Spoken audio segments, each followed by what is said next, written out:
与小婉八字相合的富户，就是武思平。你忘了吗？你有孩子。老臣，婉儿遭受所有的痛，他必须得受。大婚之日，给你配上这大红的火锅，这不是绝配啊！县主可以给我定罪了。有人为求富贵显达，能对亲生骨肉食髓饮血，兴风作浪、大奏文章的，只有人。15年前上元夜，武思平他人在哪？县长，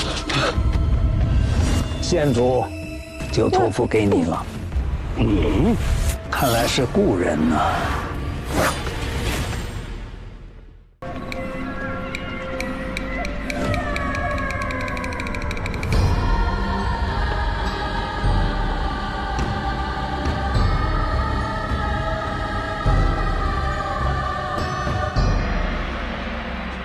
月娘并非对暗道一无所知，而是十分熟悉。但凶手比他更了解暗道中的隐秘技巧，他只需将星耀宝函翻转之后，守在暗道出口，便可不费力气的将月娘引到他的杀局之中。钟楼离出口并不远，看来凶手在杀他的时候就已经计划好将他放在这里，影时敲钟人就会发现尸体。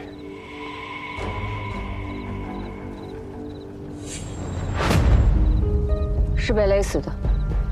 现场远没有之前那么血腥，凶手对月娘手下留情了，也可能是时间紧迫。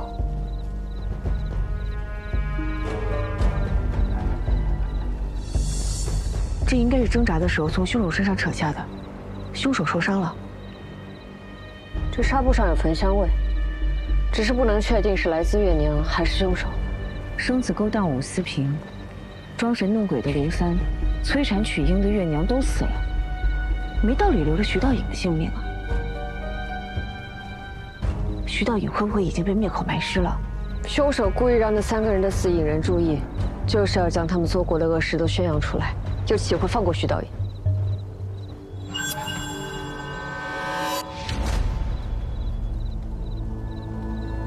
徐道隐迷信，守在方位的窗户是不会打开的。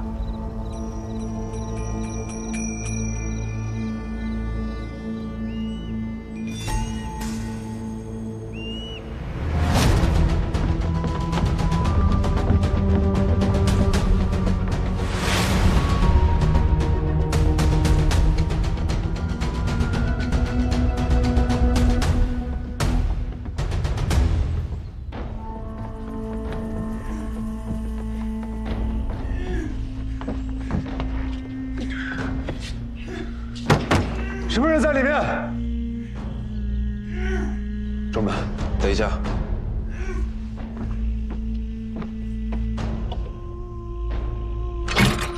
是刺史。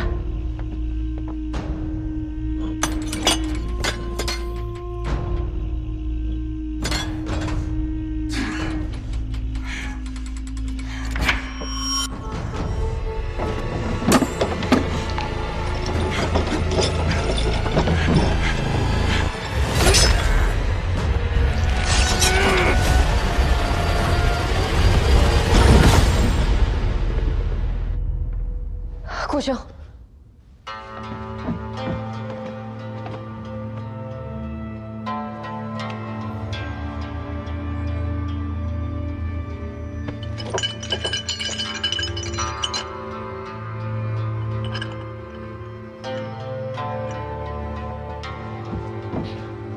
他肚子里全是这些金品，应该都是香客的供养，而且他的牙齿有断裂的痕迹。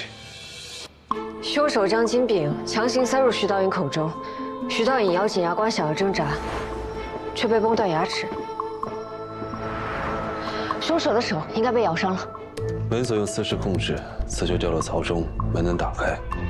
他同时也会牵动上方机关，割断悬挂匕首的绳子。徐道隐腹中被塞满金饼，坠得胀痛难忍，只求一死为快。若有人能破解门锁，门打开的那一刻，他便可以捡起匕首剖腹自救。但若无人发现他在此处，他便只能阵痛而死。他有意在地图上隐瞒了东北的暗道出口，我早该想到是他。所以县主在月娘手中纱布上闻到的焚香味儿是来自老萧。他杀了这4个人，看来的确与吴木吉有关系。我无法生育，他是郎君从外面领回来的。小女给我做的。去找老萧。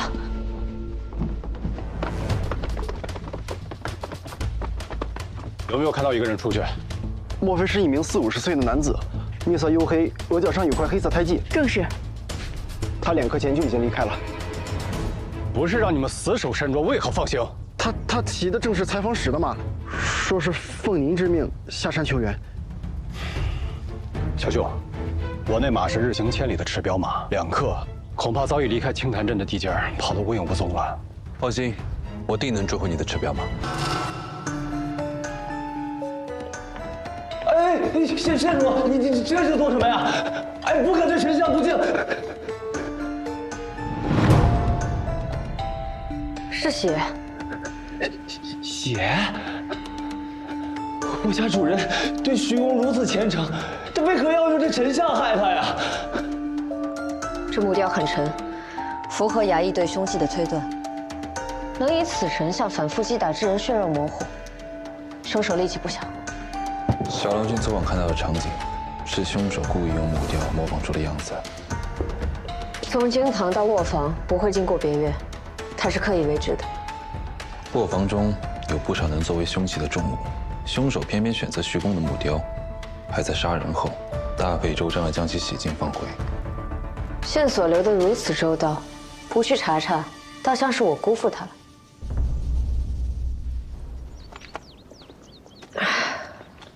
不舒服？这小郎君的别院又冷又湿，院里院外种这么多竹子，一点日光都透不进去。这样的院子，真能保性命、望命阁？那别院的布局有问题，小郎君若还住在里面，只怕活不过3年。这么凶险？同样的东西摆在不同的位置，便是天壤之别。桃木装在离位，火木相克，极其尽失，反成煞缘。石块与竹林呼应，无法聚其望主。以我母亲的年龄，根本无法承受如此布局。不对，我记得院中的石块不在林中，而在桃木旁。那阵法被人移动过，但摄政之人的目的绝对不是为了保我母亲性命。舅父被徐道隐骗了？不清楚，但这府中恐怕有人想夺我母亲的性命，也有人在试图保她。我才不信，一根桩子几块石头能有这么大效用。虽不能直接改变人的命运，但若环境适宜，也能对人有所注意。这大厦之局挡住了风和光，让人视线所及和行动都受到了极大的限制。长久在这里生活，别说小郎君，就连正常人也受不了。原来如此。院子阴冷，回廊曲折，日光不入。我才去了不到1刻，就已经开始头疼。难怪这小郎君病恹恹的，吃什么补药都不见好转。太史丞这是心疼小郎君了。县主查案时是如何应对案中人的心生怜悯？所有案子的缘起，无非是一个欲字，或因情，或因利。一念之间毁人害己，人非草木，又怎么会毫无波澜呢？但若想要继续把这件事做下去，就要学会把自己当成别人。把自己当别人？这是我想出来的办法，让自己不要因为在意他人而痛苦。当案件结束时，你就当那一个自己留在了那个案子当中，可以尽情的痛苦和怜悯，而此刻的你，则是另一个你。可以大步向前，去往下一个案子了。等到下一个案子，再留下一个自己。香中果然一点就透。县主还会和从前留下的自己相见吗？难道合二为一，痛苦加倍吗？我才不会自讨苦吃。如果所有痛苦都会这样隔绝，我希望县主可以离从前的自己更远一点。你说什么？我说，下次我也试试。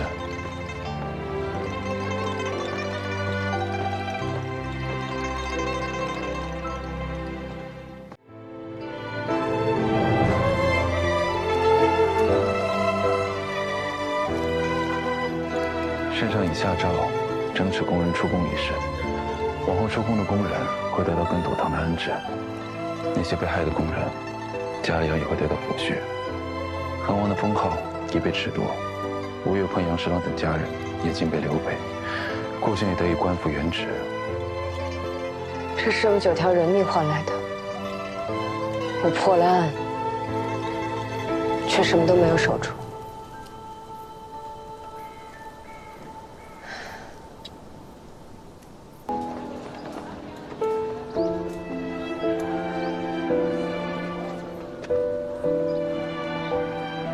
一切都结束了，我妹的在天之灵定会感念3位。这是碧柔死前托我转交给你的。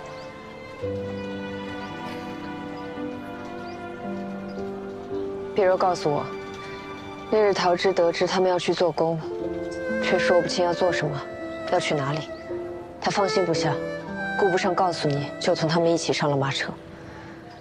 碧柔一直觉得是他害死了桃枝，他本想找到你亲自道歉，却始终没有勇气。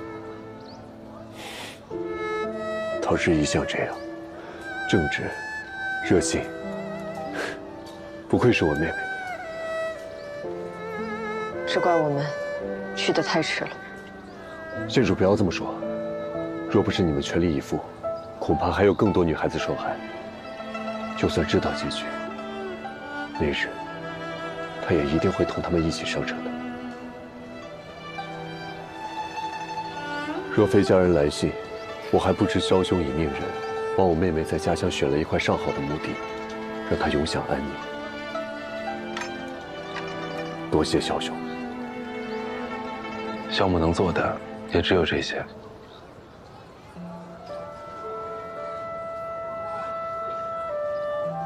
那日在豫州太过冲动，多有冒犯。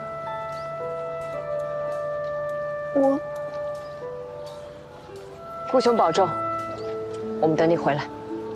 保重。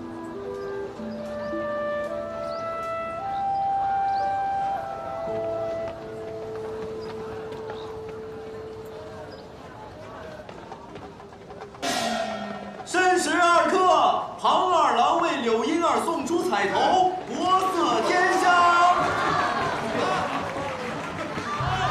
萧忠之前曾说过，太史局会派漏客生去宫中及宫外各王府检查校订。太史局会有这些漏客生的记录吗？会有。 15年前，为端王府校订漏客的漏客生，也能查到。这不确定，毕竟过去了这么久，不知道是否还有留存。既然不知道，那便可能会有。劳烦萧兄帮我查查。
怎么样？时间太久了，已经没有记录了。果然是过去太久了。多谢萧兄。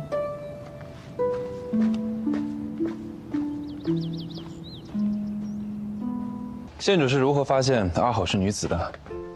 方才与她过招时摸到手腕，便确定了。女子骨相与男子不同，这是伪装不了的。但我知道，太史丞早我一步。我是通过他起身的方式发现的。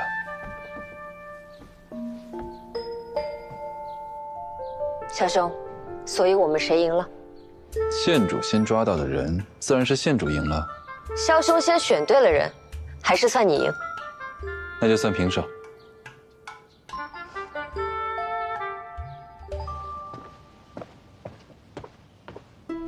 王才女的病历记录不能带书，我都抄下来了。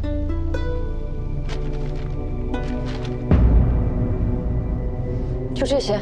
这一页纸就是她半年来看病吃药的记录。果然未有身孕记录，风寒身故。一个人活了20年，只留下风寒身故这4个字。负责他的医政怎么说10天前回乡省亲了。既然如此，我们直接去问问王才女好了。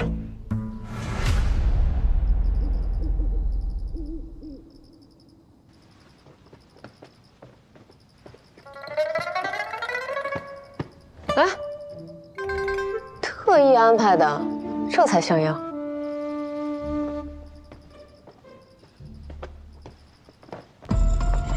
皇陵重地，不得擅闯。你看我像是擅闯吗？福昌县主，这位是王才女的表亲，娘子英年早逝，圣上费尽心力才找到她的亲眷，并特许她前来拜见。娘子已经入殓，不日就将下葬。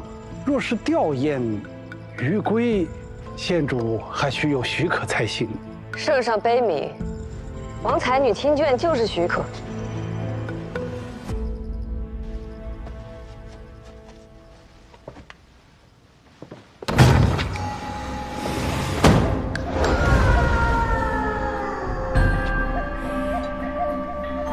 哎，爆花易燃，要小心火烛。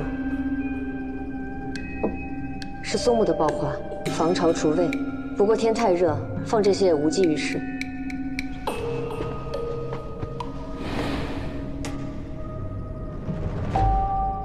死前遭受痛苦，面部狰狞扭曲，尸体才会呈现出这样的表情。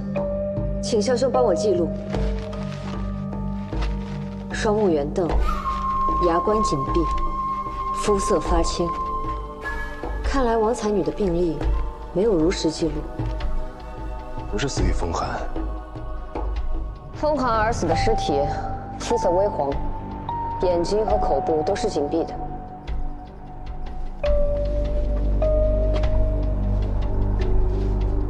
还好有冰块降温，尸体腐坏不算太严重。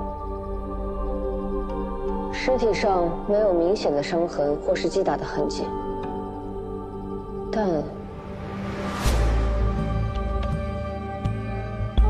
皮肤上布满了红点，皮疹不像是表面的疹子，像是皮下的出血点。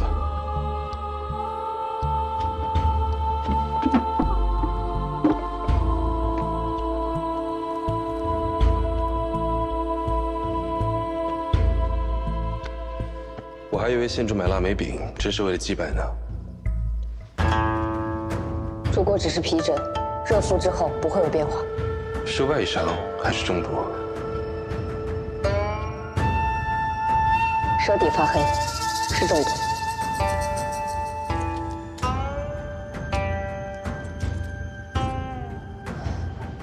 已经开始腐烂了，摸不出什么。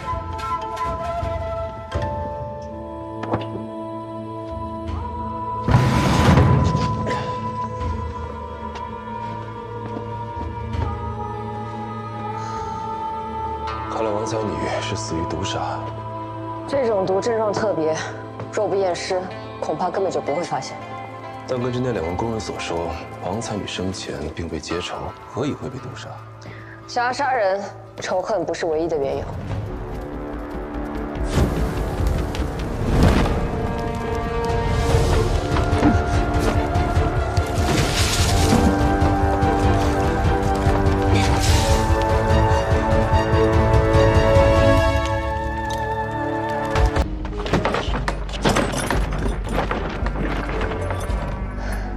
你将房门反锁也无用，想在宫中杀人灭口，实在是痴心妄想。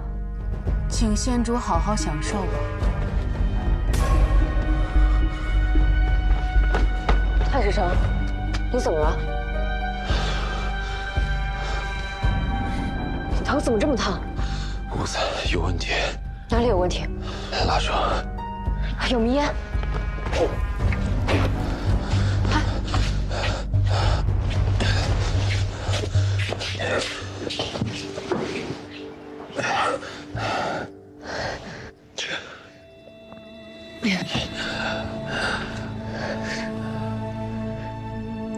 轻敌了，只要和清白扯上关系，任我有天大的本事，也一定会被束住手脚。县主不是寻常女子，她女子蒙羞，牵扯的不只是她一个人。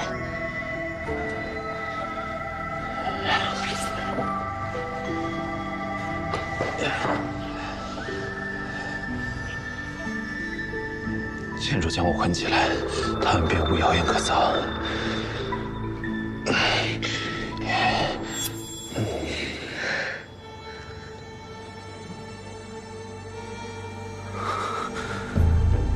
太史成，真难得你又聪慧又简单。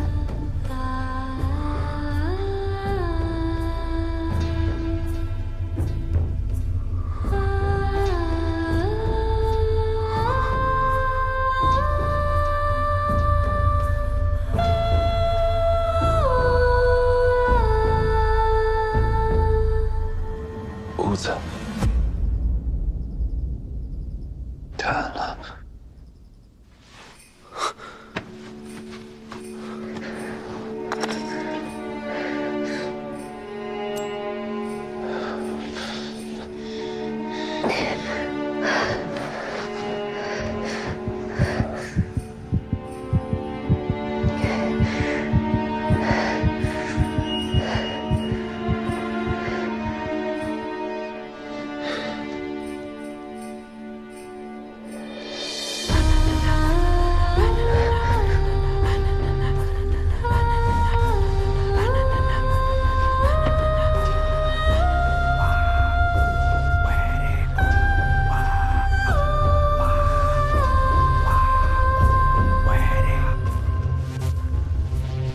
县主啊，县主啊，县主啊！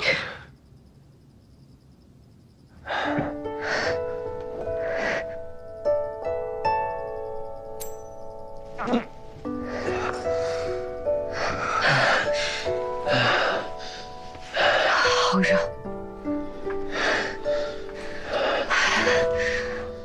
我们要不要把窗户纸弄破？什么？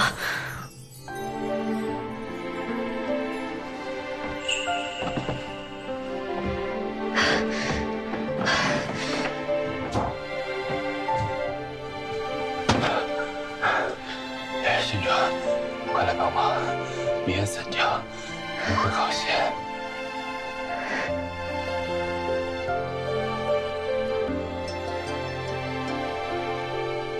我中了迷，没力气了。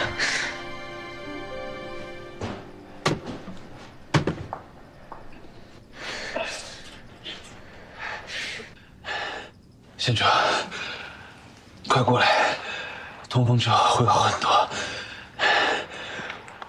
我扶县主过来。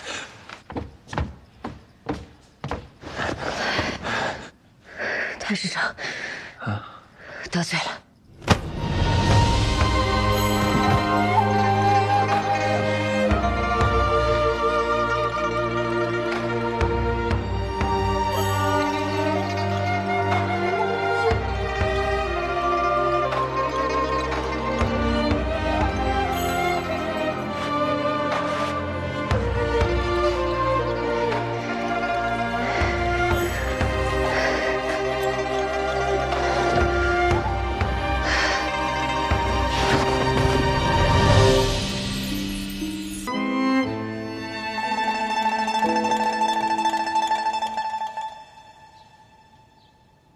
怎么了？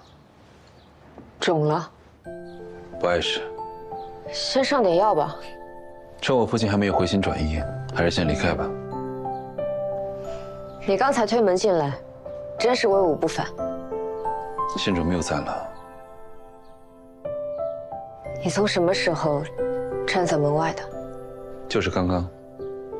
听到我和萧太傅吵架了？听到了。他说绝不会让你进门，他侮辱你，说你是天煞孤星。还有呢？还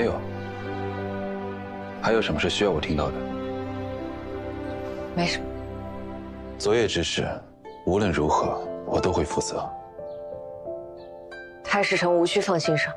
我知县主不在意这些，但我在乎。反就是我拉你查案，才遭人陷害，怎么能再拖累你？这不是拖累，是我萧怀瑾高攀县主。无论县主有何计划，这都是我的承诺。但若县主另有安排，我也会配合。那在圣上召见我们之前，先把那个始作俑者找出来吧。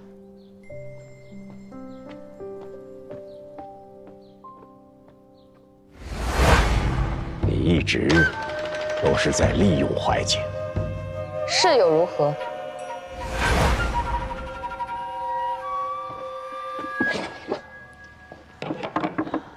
内斯伯回信了，查这些真费了他不少功夫呢。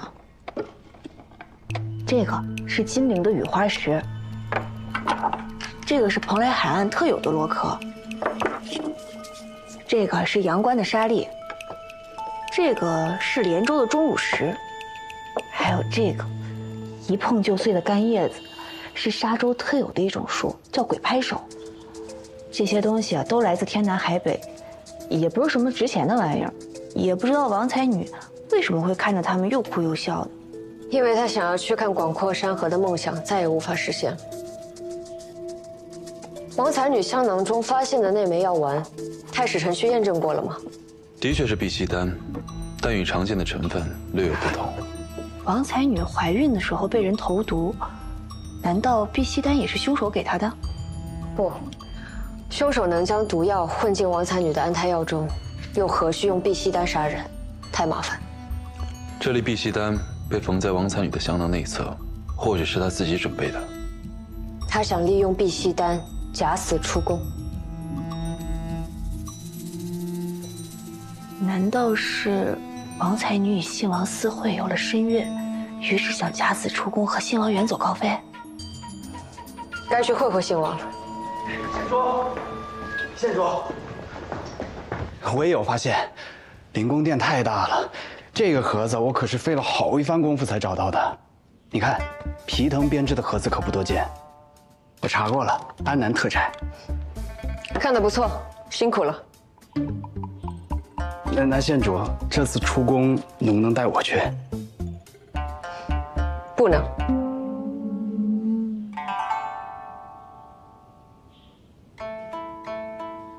是。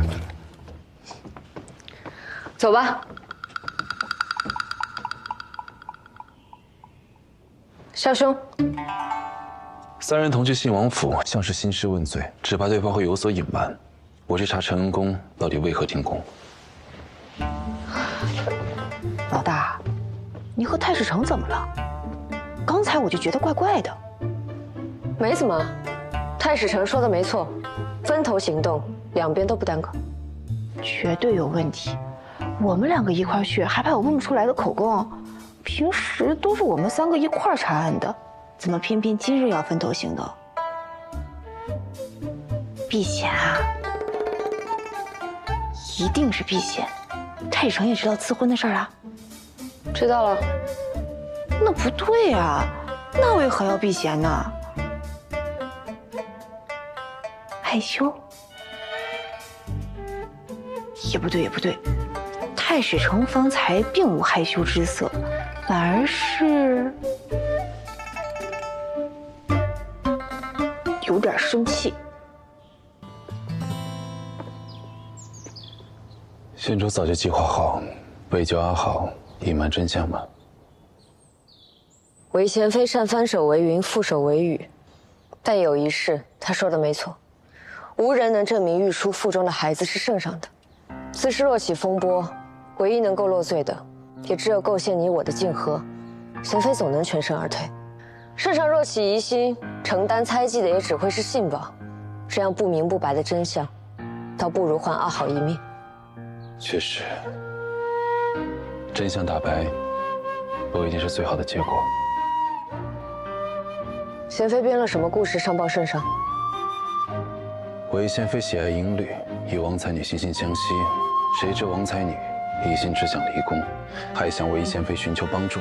韦贤妃竭力劝阻，但玉书心意已决，执意假死。为免圣上蒙羞，韦贤妃无奈，只得痛心处死了他。那承恩宫一事又如何说？那晚我并未入宫，在承恩宫的是你和5人娘子，你们连日查案，一时疲惫便睡下了。那刘内侍曾被你刁难过，心怀怨恨，竟编造了一顿混话，四处传播，毁你清誉，已经被贤妃下令给打死了。为了一条命，可以编一个谎；为圆一个谎，可舍一条命。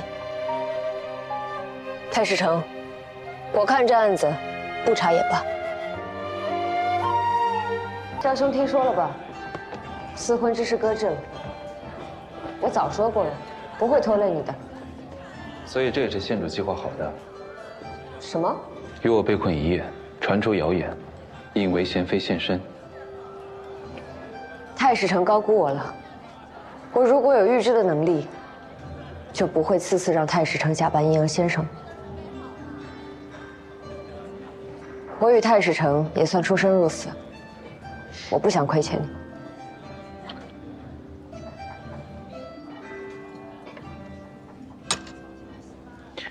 两个人待在一处，本就是相互亏欠，有了往来，自会有亏欠，有了亏欠，才能继续往来。若是真的不想再有任何亏欠，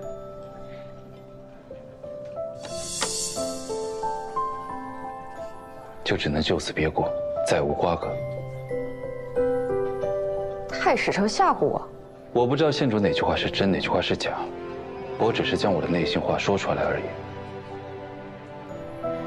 我那日说的话，是为了气你父亲，他说话实在难听。无妨，都已经过去了。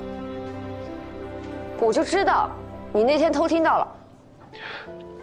你在我家谈论与我的婚事，怎能说是我偷听呢？反正你就是偷听了。恶语最伤人，县主说话也实属难听。还假装没听到，若无其事的跟我查案。我那是大局为重。你不会还偷偷伤心了吧？县主也不要把自己看得太过重要。我说你额头的伤怎么好的那么慢？定是不好好上药，专门给我看的。无稽之谈，莫名其妙。好了，终究是我不对，我向你赔罪。不必，不接受。小气。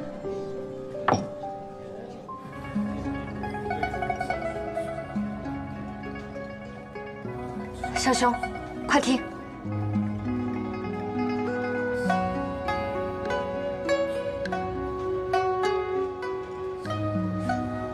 果然，这曲子在宫墙之外才最好听。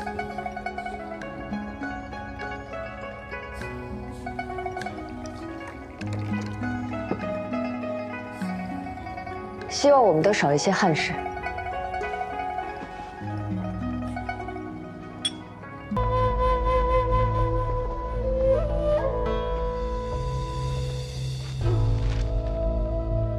木姐还没看。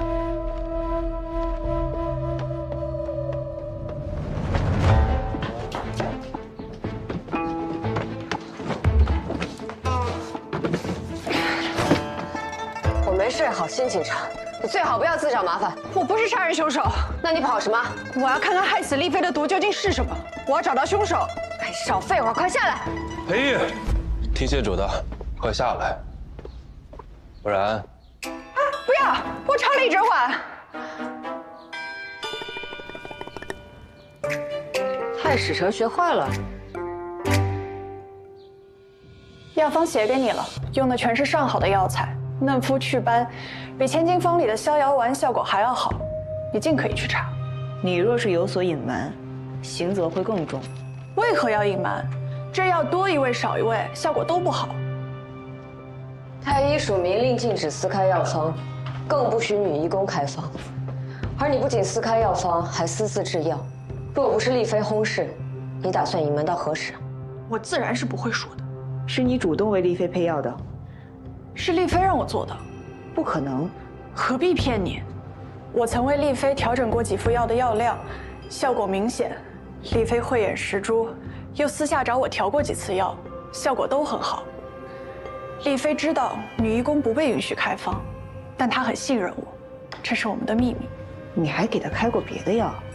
只是对药方略作调整。丽妃这次病愈之后面色憔悴，不如从前漂亮，所以她让我专门为她调配了一些调理气色的药丸。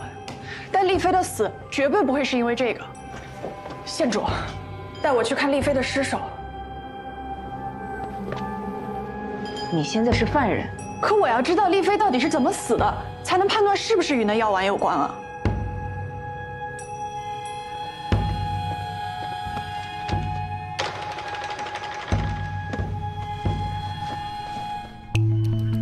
晕眩气闷，大口吐血。不对，药方中的红花皂角刺，如果服用过量，是会产生毒性，但绝不会令丽妃吐血。丽妃出现中毒的症状和开始吃药丸的时间吻合，这不会是巧合。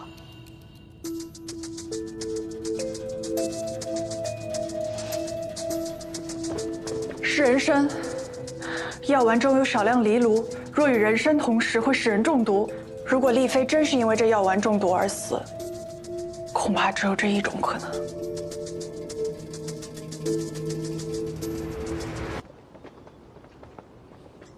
最后一次见到内侍丞是什么时候？昨晚戌时末，内侍丞将宫院里几处需要焚烧的草药点燃后，就去休息了。照安排，他应该在今早寅时末去偏殿与守夜的内侍轮值，但过了2刻，他也没来。我们担心内侍丞染病，便去找他，却发现人并不在里面。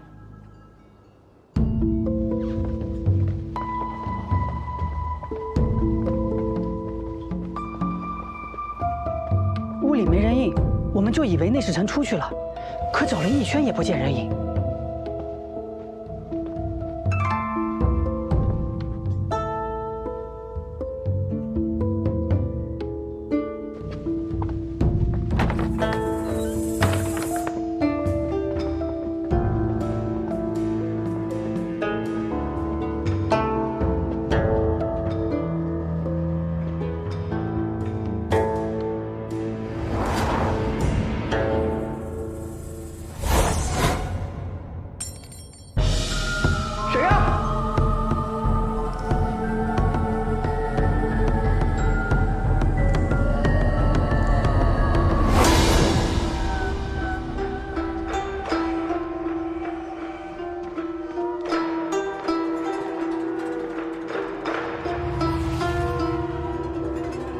内侍丞匆忙之间，连鞋都没来得及穿。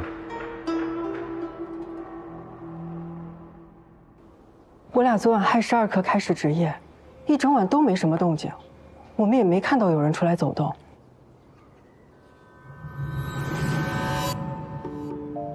你们整晚都守在偏殿，没有四处巡查？是。县主痊愈了。是。多亏了裴医公的药。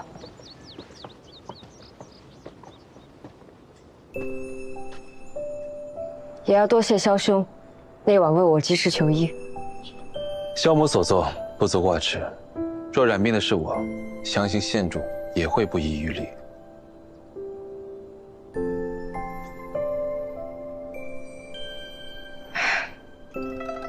总要说出来的。萧兄，这次确实是我为了帮裴义公验证药方，故意染病。先前答应过萧兄不再自损身体，我没有做到。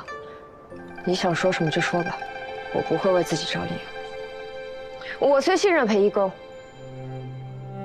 但我能否活下来，当时也不知道。生病的原因是我骗了你，但那番遗言，却都是我真情实感。你若生气，我也不怪你。但是，这病得了是真难受，千万别生病。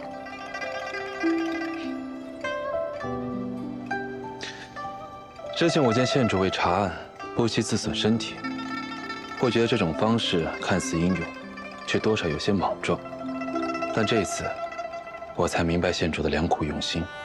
在这深宫之中，只有用这种破釜沉舟的方式，才能去找寻真相，助众生。萧兄谬赞了，我哪有那么崇高？只是有这个身份，比他们多一些偏爱罢了。我为宫中拾其心疾是真的，想帮裴玉验证药方是真的，不怕死也是真的。但我害怕。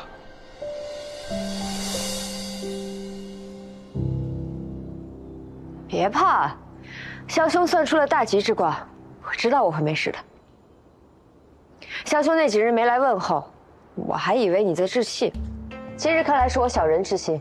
萧兄是调查那位试药的内侍去了。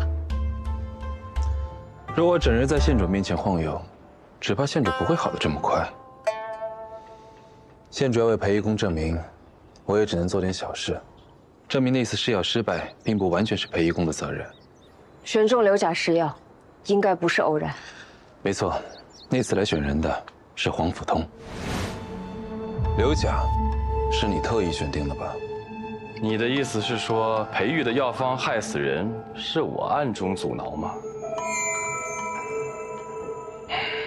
这女人医术不精，妖术倒是高超，个个都如此维护她。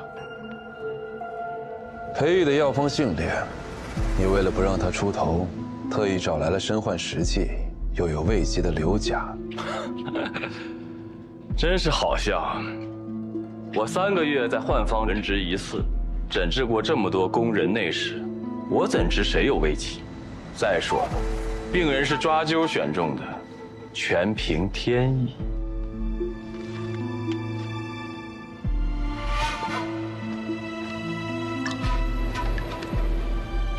是这样的，天意。我不懂太史丞耍的什么仙术。但若太史丞有确凿的证据，证明是我动过手脚，我自然认罪。不然，就请太史丞离太医署远些。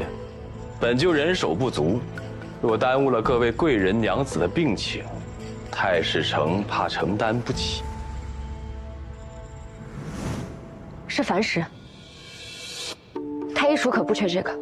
我猜黄甫通用矾石水在每张纸上都写了字。再用某种方式哄骗刘甲，抓阄之前沾湿手指，因此无论他抓的哪张纸，纸上字迹都会显现出来。只是刘甲已死，当初用来抓阄的纸张也早就没了踪迹。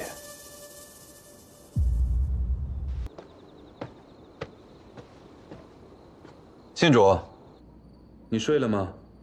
我有新发现。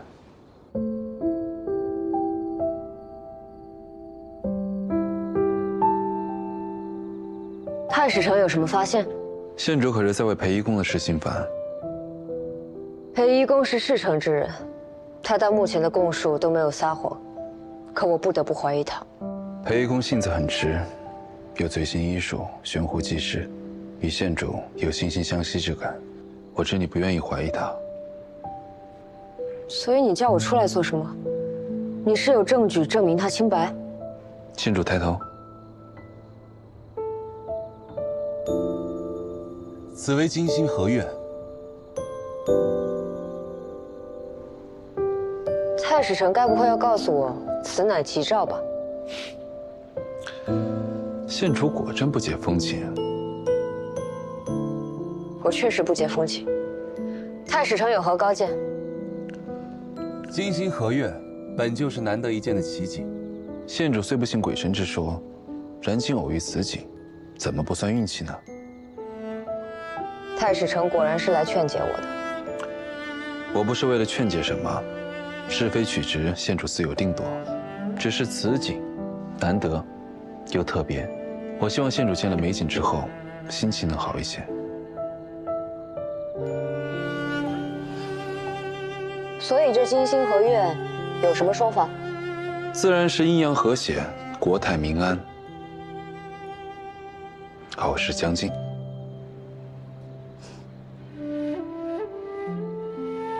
还不是被我说中了。县主若不信，又何必问我？今夜就姑且信一次。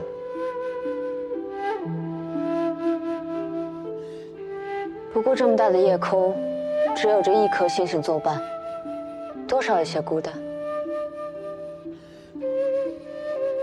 彼此陪伴，怎么会孤单呢？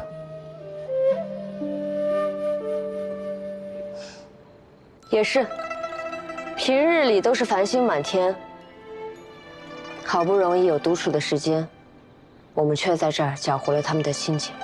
良辰美景莫辜负，我们不是搅了他们的心情，而是共享了他们的安宁。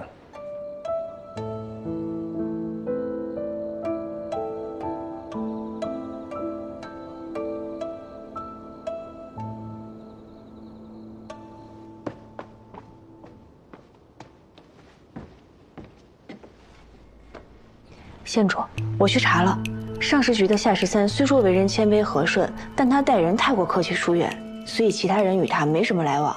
不过这夏13很奇怪，他自称是孟州人，但有一次说漏嘴被人发现，他其实是万州人。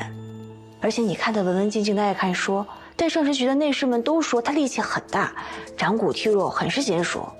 老大，不如我飞出顾司职，让他去万州查查。好。劳烦顾司职跑一趟万州，不过不光要查夏13，还有裴玉。裴玉也是万州人，他这是防备了你。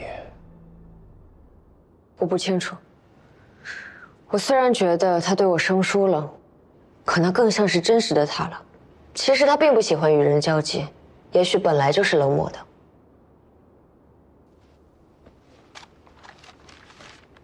国兄的信。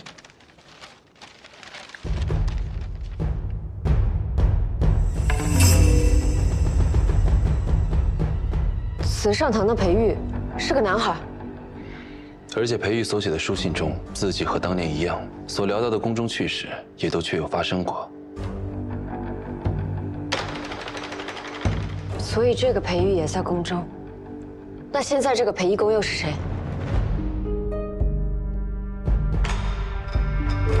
裴玉入宫记录的确是女子，本是男子，随宋怀幽进宫，却变成了女子。哎，今日为何不是夏13来取药？他昨日染病，被送去掖庭宫了。见过县主太史城，二位请坐。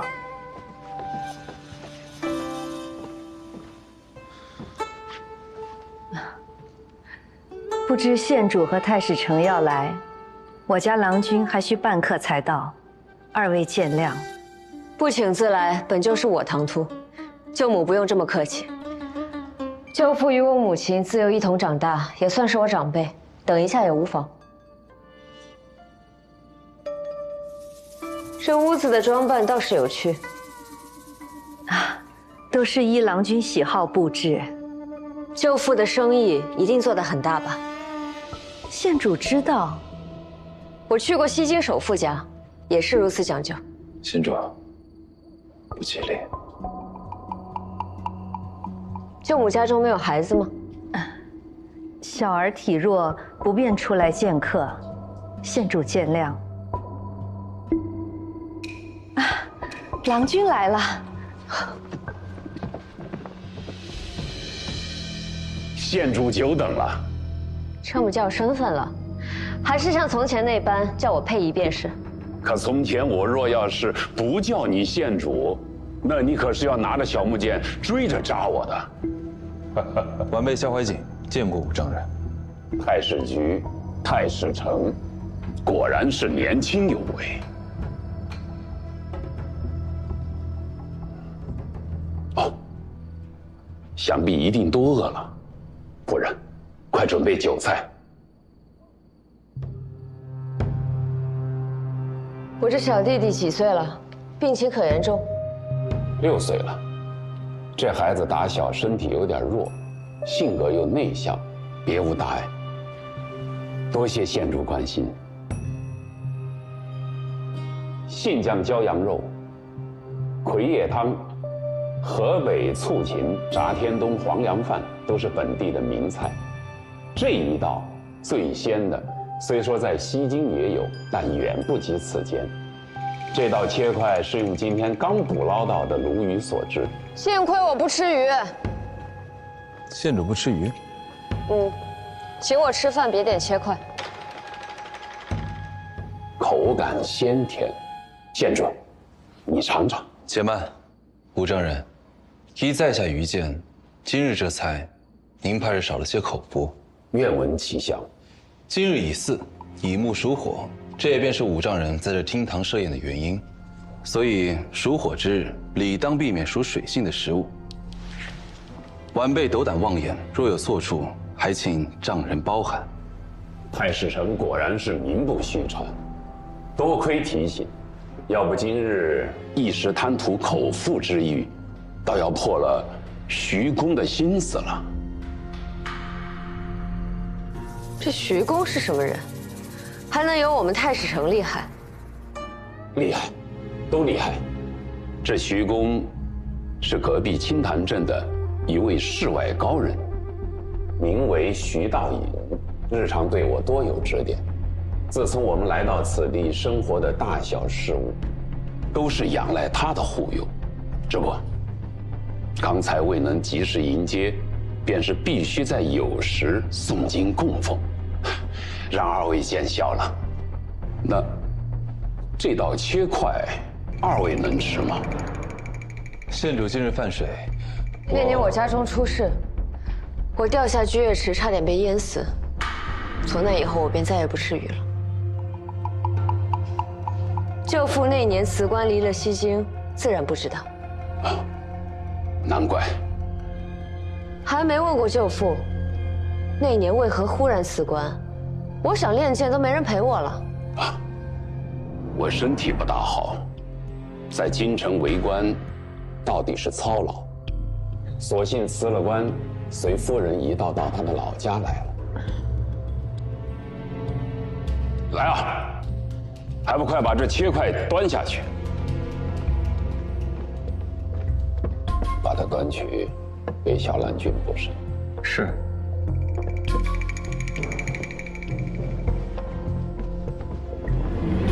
今日照顾不周，扫了兴致。